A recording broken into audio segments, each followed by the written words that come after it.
आज मराठा मेडिकलतर्फे आम्ही जवळपास 22 ते 23 ॲम्ब्युलन्स 7 ते 8 ठिकाणी कार्यरत केले आहेत आणि प्रत्येक ॲम्ब्युलन्समध्ये सर्व एमर्जन्सी सुविधा इन्क्लुडिंग समजा जर कुणाला एमर्जन्सीमध्ये काही कार्डियक अरेस्ट झाला तर त्याला तिथून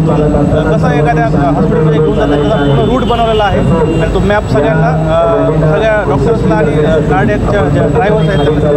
अशा पद्धतीनं सगळी सेवा देणार आहे. त्याच्यामध्ये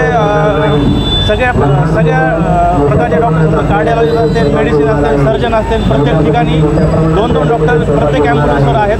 आणि त्या ॲम्ब्युलन्समध्ये सर्व एमर्जन्सी जे ड्रग्ज लागतात लाईफ सेविंग ड्रग्ज ते प्रोव्हाइड करण्यात आलेले आहेत.